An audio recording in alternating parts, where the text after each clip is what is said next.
नमस्कार, संसद टीवी में आपका स्वागत है। मैं हूं प्रतिबिंब शर्मा और आप देख रहे हैं cabinet this week. Cabinet this week में केंद्रीय मंत्रिमंडल द्वारा लिए गए महत्वपूर्ण फैसलों पर बात करते हैं और जानने की कोशिश करते हैं कि कैबिनेट द्वारा लिए गए फैसलों का आम और खास के जीवन पर क्या असर पड़ेगा। आज सबसे पहले बात करते हैं दिल्ली नगर निगम को एक करने के लिए कैबिनेट द्वारा लिए गए फैसले की।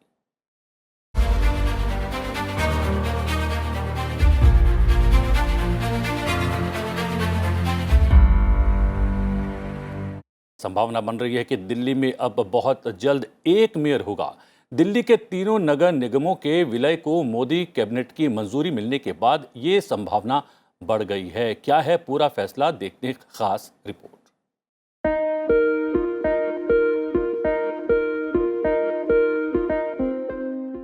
दिल्ली के तीनों निगमों को एक करने के बिल एमसीडी यूनिफिकेशन बिल पर कैबिनेट ने तो मोहर लगा दी है, लेकिन संसद से ये बिल पारित होना बेहद आवश्यक है।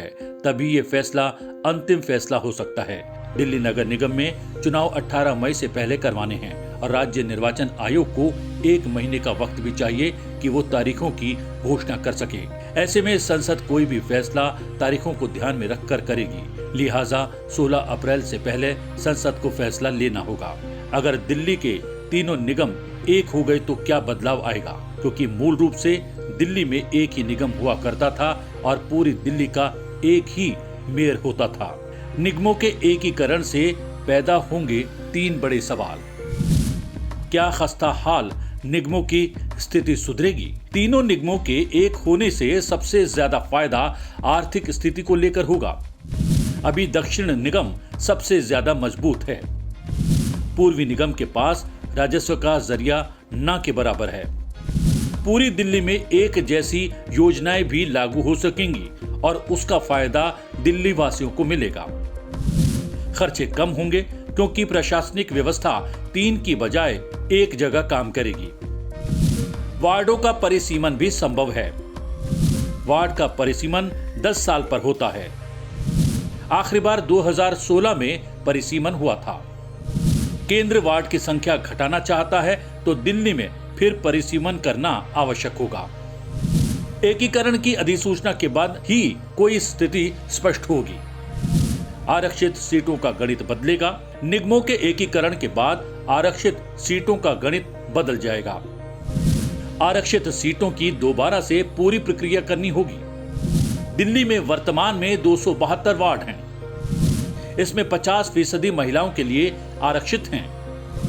अभी तीनों निगमों का सीमा क्षेत्र अलग अलग है। उस सीमा क्षेत्र में रहने वाली अनुसूचित जाति के आधार पर सीटों का आरक्षण किया गया है। जैसे दक्षिण दिल्ली में 104 में 15 सीट अनुसूचित जाति के लिए आरक्षित हैं।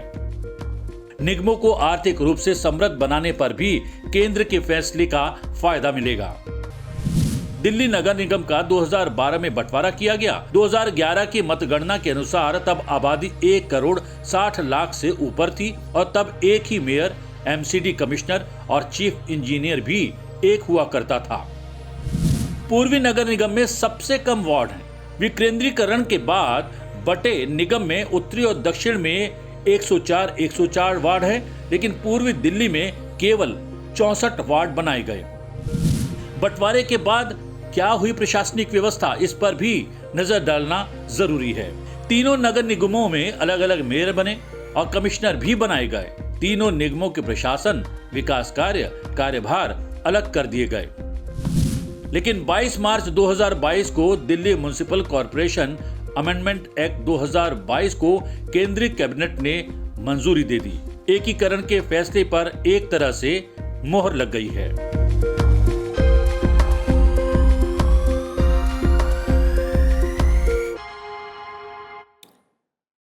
दक्षिण दिल्ली नगर निगम के मेयर मुकेश सुरयान जी हमारे साथ मौजूद हैं। किस तरीके से देखते हैं मुकेश जी इस कैबिनेट के फैसले को, क्योंकि अभी संसद की मोहर लगनी बाकी है?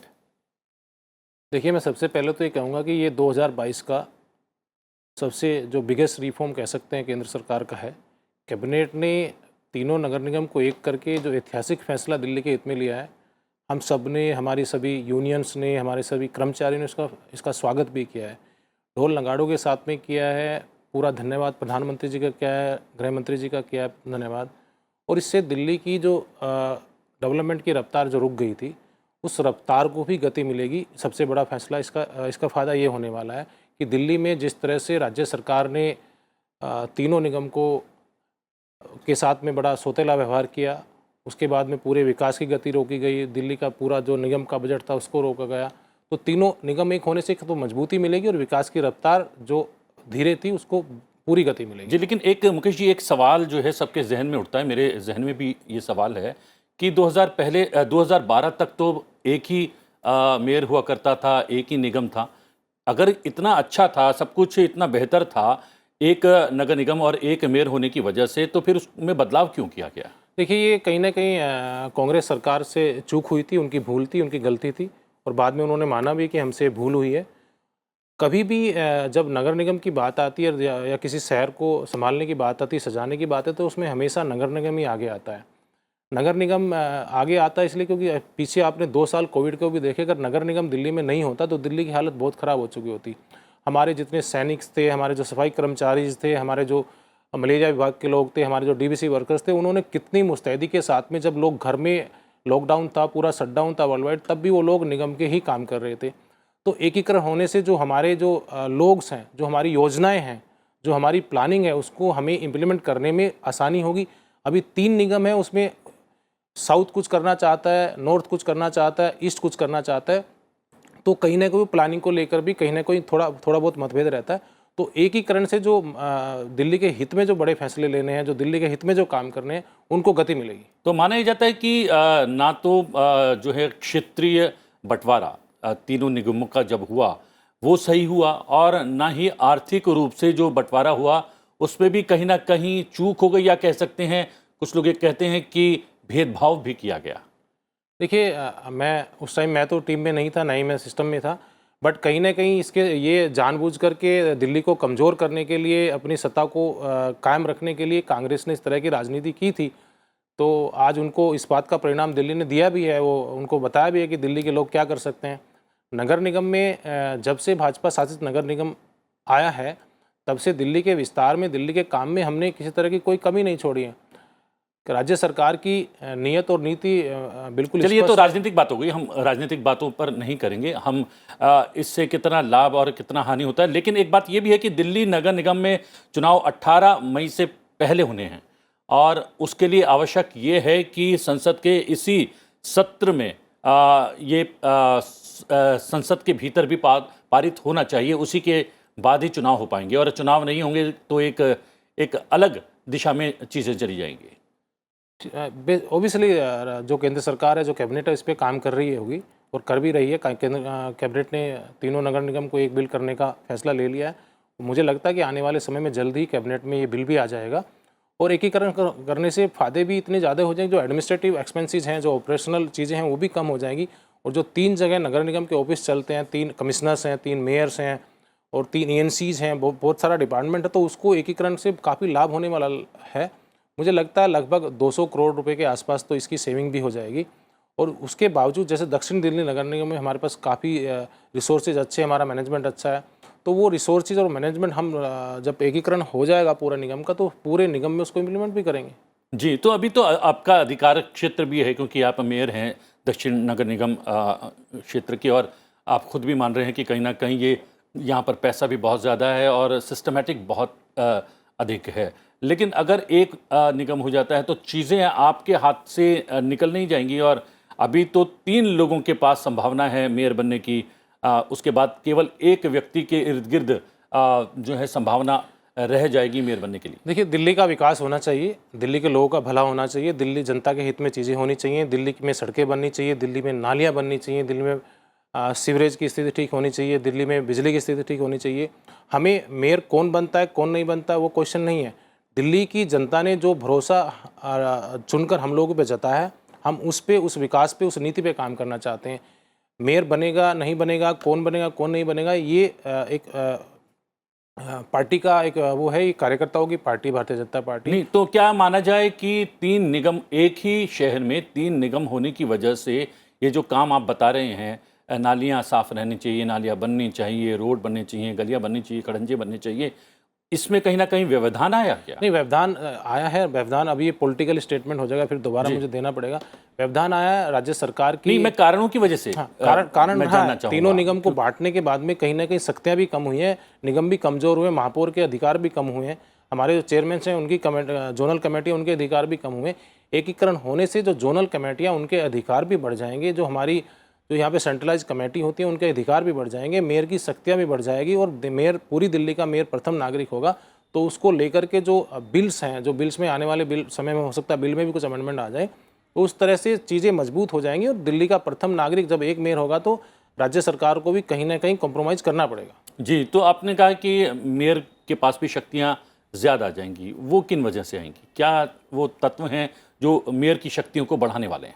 देखिए, पहले जब हम कभी हमारे पास जल बोर्ड भी हुआ करता था, हमारे पास ट्रांसपोर्ट भी हुआ करता था, हमारे पास आपका इलेक्ट्रिसिटी विभाग भी होता था, और हमारे पास बहुत सारे फंड्स के सोर्सेज भी होते थे। लेकिन मैं यहाँ कहना भी चाहूँगा आपको, सिर्फ ये ऐसी सरकार है जो दिल्ली के हित में फैसले लेने में निगम को हमेशा अड़चने डालती है। कहीं ना कहीं जब शीला दीक्षित की सरकार थी, उन्होंने कभी भी निगम के साथ फंड्स को लेकर के ऐसा कोई भेदभाव नहीं किया, नहीं करोड़ा। हम लोग निगम कभी भी प्रॉफिटेबिलिटी के लिए नहीं होता, निगम हमेशा जन सुविधाओं के लिए होता है। जन सुविधाओं में कल को कोई भी सडन कुछ भी हो सकता है, तो उसके लिए निगम को अगर और एक्स्ट्रा ग्रांट की जरूरत पड़ती है तो राज्य सरकार की ड्यूटी बनती है कि उसको दें। और ये कानून भी है, प्रावधान भी है, अगर किसी भी राज्य में किसी निगम पे अगर कोई वित्तीय संकट आता है तो राज्य सरकार उसको दूर करती है। जी, लेकिन एक निगम करने से, 3 की जगह एक निगम करने से चीज़ें इतनी आसान भी नहीं रहेंगी। माना जाता है कि उसके बाद जो आरक्षित सीटें हैं उसका भी फिर से अवलोकन किया जाएगा, उसका भी बंटवारा दोबारा से किया जाएगा। क्या ये बात सही है? मुझे लगता है चुनाव आयोग पूरी तरह स्वतंत्र है, चुनाव आयोग के पास पूरी टीमें हैं, सब कुछ, सारा सिस्टम पूरा, जो जितना मैनेजमेंट होना चाहिए सारी चीज़ें उनके पास में, इसमें बहुत ज़्यादा समय भी नहीं लगना चाहिए करने के लिए। तो चुनाव कभी भी कराए जा सकते हैं, चुनाव कभी भी हो सकते हैं। हम लोग चुनाव की बात नहीं है कि ये जो आरक्षित सीटें हैं, जो महिला आरक्षण है वो शायद 50% के आसपास है सीट्स का, आज भी 50%। जी वो है। हाँ। वो मैं कह रहा हूँ, तो वो सीटें कितनी रहेंगी, कितनी नहीं रहेंगी अनुसूचित जाति जनजाति के लिए? ये प्रक्रिया तो यही रहेगी। हाँ। और जो आज की प्रक्रिया तीनों निगम में है, अब अभी भी वही परसेंटेज है कि उतने परसेंटेज रख करके 50% जो आरक्षण है वो महिलाओं के रहेगा। उसके बाद पहले रिजर्वेशन इसमें से निकाला जाता है, उसके बाद आरक्षण करके सीटें दी जाती है। जी, यानी आपका कहने का मतलब ये है कि सीटों में भी कुछ घटत या बढ़त हो सकती है, शायद कम या ज़्यादा हो सकती हैं सीटें जो अभी मौजूद हैं। इसके लिए मैं आपको एग्जैक्ट, मेरे पास जानकारी नहीं है, बट मुझे लगता है कि अगर कोई बिल आ रहा तो कोई भी फेरबदल उसमें जो दिल्ली के हित में है अगर वो होता है तो उसमें कोई बुराई नहीं है। जी जी, और माना जा रहा है कि परिसीमन भी आवश्यक हो जाएगा, और 10 साल के बाद परिसीमन हो सकता है। 2016 में आखिरी परिसीमन। तीनों निगम एक हो रहे हैं, जैसे तीनों निगम के एक होने की घोषणा हुई है, तो ओबियसली परिसीमन भी होगा और दोबारा वार्डों का रोटेशन भी किया जाएगा। जी, तो सबसे बड़ी बात जो आपने कहा कि अगर एक निगम हो जाता है, संसद के ऊपर निर्भर करता है, तो आर्थिक रूप से जो चुनौतियां थी वो थोड़ी सी, उसका सामना करना आसान हो जाएगा। आसान भी हो जाएगा और निगम की शक्तियाँ भी बढ़ जाएंगी। जब एक मेयर होगा तो उसमें कहीं ना कहीं राज्य सरकार को झुकना पड़ेगा। और मैं यहाँ पे एक आपके चैनल के माध्यम से एक सजेशन भी देना चाहता हूँ कि जैसे दिल्ली सरकार को, राज्य सरकार को भारत सरकार ग्रांट देती है, जीएसटी का पैसा देती है, तो मुझे लगता है एक एसरो अकाउंट तुरंत खोल देना चाहिए। जो भी डिपार्टमेंट है, जैसे एमसीडी है या एनडीएमसी है, तो उनकी ग्रांट बाय जो भी उसका परसेंटेज बनता है डायरेक्ट उसके अकाउंट में चला जाना चाहिए, ताकि राज्य सरकार के पीछे किसी भी निगम को या कोई भी अगर और बॉडी है उसके पीछे घूमना ना पड़े। जी जी, चलिए, आपने बहुत सारे बिंदुओं पर प्रकाश डाला और अब देखते हैं कि संसद के भीतर क्या कुछ होता है। कैबिनेट ने तो एक बहुत बड़ा फैसला ले लिया है। बहुत बहुत धन्यवाद बात करने के लिए। Thank you. नमस्कार। लेते एक ब्रेक, और ब्रेक के बाद करेंगे जूट के न्यूनतम मूल्य में वृद्धि किए जाने की। फिलहाल लेते एक छोटा सा ब्रेक।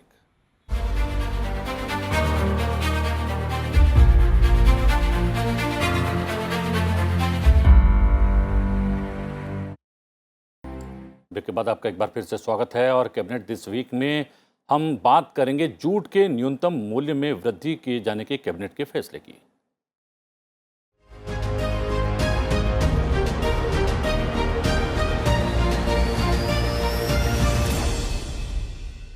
प्रधानमंत्री मोदी की अध्यक्षता में आर्थिक मामलों की मंत्रिमंडलीय समिति ने 2022-23 सीजन के लिए कच्चे जूट के न्यूनतम समर्थन मूल्य यानी कि एमएसपी को मंजूरी दे दी है। ये मंजूरी कृषि लागत और मूल्य आयोग की सिफारिशों पर आधारित है। क्या है पूरा फैसला, आइए देखते रिपोर्ट। 2022-23 सीजन के लिए कच्चे जूट का एमएसपी 4,750 रुपए प्रति क्विंटल तय किया गया है, जो पिछले वर्ष की तुलना में 250 रुपए अधिक है। इस मूल्य के साथ पूरे भारत में किसानों को औसत उत्पादन लागत पर 60.53% का रिटर्न सुनिश्चित होगा। इससे न केवल जूट उत्पादकों को बेहतर रिटर्न सुनिश्चित होगा, साथ ही वो अच्छी गुणवत्ता वाले जूट फाइबर का उत्पादन बढ़ाने के लिए भी प्रोत्साहित होंगे। जूट कॉरपोरेशन ऑफ इंडिया मूल्य समर्थन को लेकर केंद्र सरकार के नोडल एजेंसी के रूप में अपना काम जारी रखेगा और इस तरह के संचालन में किसी प्रकार का नुकसान होने पर केंद्र सरकार द्वारा उस नुकसान की भरपाई की जाएगी। हम बता दें कि जूट उद्योग में भारत का विश्व में पहले से ही पहला स्थान है। भारत में विश्व के लगभग 50% जूट के सामानों का निर्माण किया जाता है। जी हाँ, हमारे साथ जुड़े हुए हैं Lalsang Liur ji, senior economic and statistical adviser हैं, additional secretary department of agriculture and farmers welfare. आपका बहुत बहुत स्वागत है। कितना बड़ा फैसला है? How would MSP of raw jute benefit jute growers?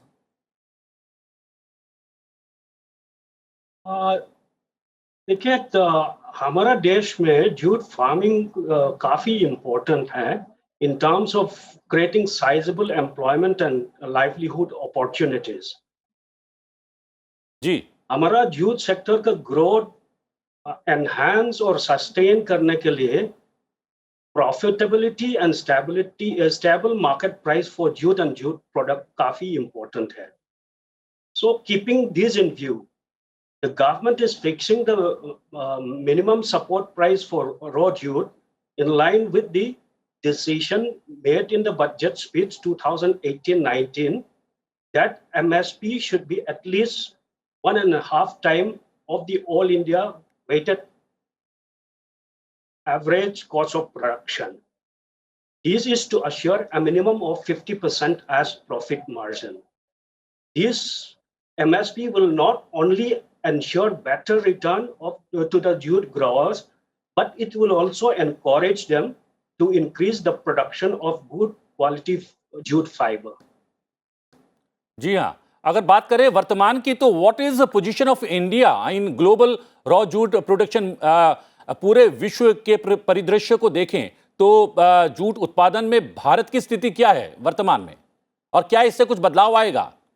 Yeah, India is a producer of raw jute in the world, and it accounted for 52% of the total global production in the triennium ending 2019. And India is followed by Bangladesh with a percent of 46%, and China.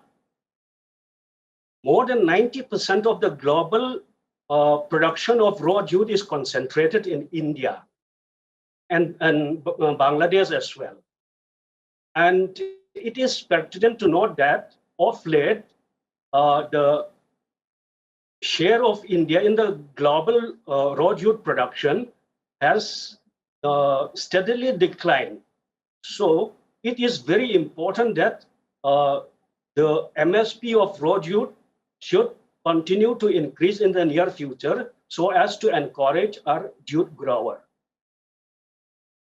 तो इससे सीधे सीधे 50% तक का लाभ किसानों को होगा, ऐसा भी एश्योरेंस मिलता है क्या? हाँ, काफी एश्योरेंस मिलता है जी। अगर मैं बात करूं, how much MSP has been fixed for raw jute for 2022 and 23 season, and how much MSP has been increased for 2022-23 over the MSP of previous year? See, the MSP for 2022-23, MSP for raw jute has been fixed at rupees 4,750, which is an increase of rupees 250 per quintal of raw jute as compared to the MSP of the previous year. Then what factors are considered for fixing MSP? See, government ने काफी factors को consider किया है while fixing and declaring the MSP for raw jute. For instance, the cost of production. It is one of the most important factor. Apart from the cost of production, demand and supply situation in the country, the trend in the domestic and international prices, intercrop parity, terms of trade between agriculture and non-agriculture, likely impact of MSP on user industry, rational utilization of land, water and other production resources, etc. are considered while fixing and declaring the MSP. And what is the all India cost of production of raw jute? अगर कुल मिलाकर देखा जाए तो क्या है उसकी कुल मिलाकर cost? Yeah, see, the projected weighted average all India cost of production is rupees 2,959 per quintal. The MSP of raw jute would cover the cost of production of all major producing states and give a margin of 60.5% over the weighted average all India cost of production. तो क्या अगर बात करें कि कौन कौन सी जो jute की वैरायटी होती हैं उनके लिए ये एमएसपी अनाउंस किया गया है सरकार की तरफ से? See, based on its tensile strength, fitness, luster, root content, color, and defects, jute has been categorized into 5 different grades: TDN1 to TDN5. TDN means Tosa Desi New 1 to Tosa Desi New 5. Presently, the government has announced an MSP of raw jute, that is TDN3, Tosa Desi New 3, for 2022-23 session. Based on the MSP of raw jute, that is TDN3, corresponding MSP for other varieties and grades of raw jute will be fixed by the Office of the Jute Commissioner. तो क्या माना जाए कि ये सरकार के इस फैसले से, एमएसपी बढ़ाने के फैसले से जो क्वालिटी है जूट की उसमें भी सुधार होगा और जूट जो है उत्पादन में लगे हुए किसानों का जीवन स्तर भी बेहतर होगा, उनको रिटर्न भी पहले से बेहतर मिलेगा?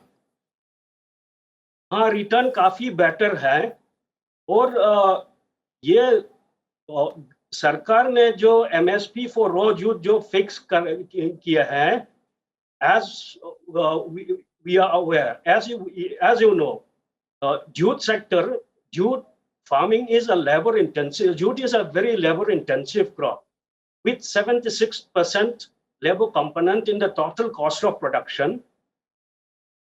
An increase in MSP of raw jute will have a positive impact on employment generation in the jute sector.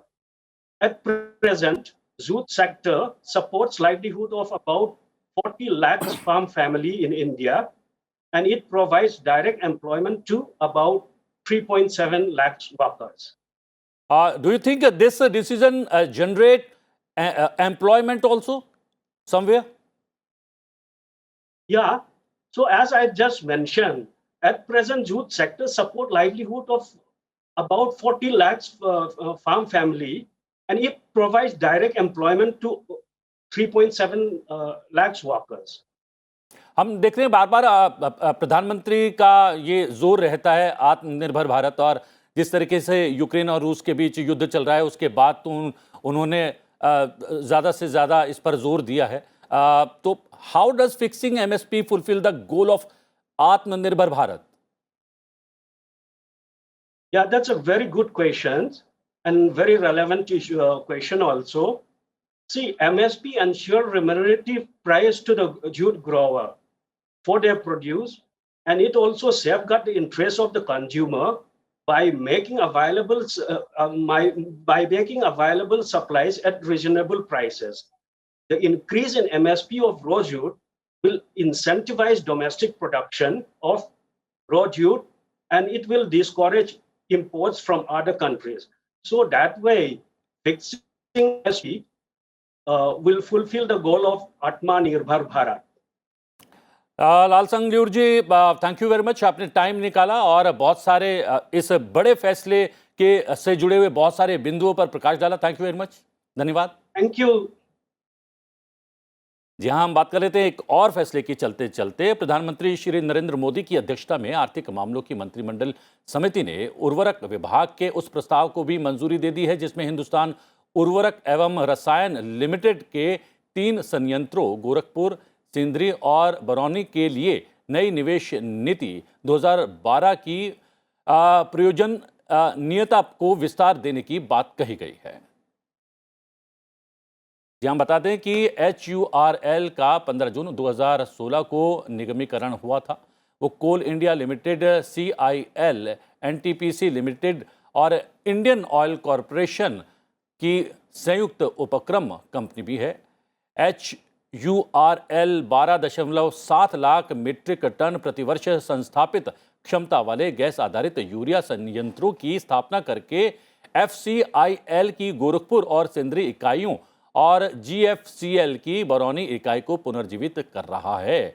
In 3 HURL urea परियोजनाओं की लागत 25,120 करोड़ रुपए है। HURL की तीनों इकाइयों को प्राकृतिक गैस की आपूर्ति गेल के द्वारा की जा रही है। कैबिनेट दिस वीक में आज के लिए इतना ही। कैबिनेट दिस वीक में आपसे फिर भेंट होगी नए फैसलों के साथ, नए विशेषज्ञ मेहमानों के साथ। फिलहाल मुझे आज्ञा दीजिए, लेकिन देखते रहिए संसद टीवी। नमस्कार।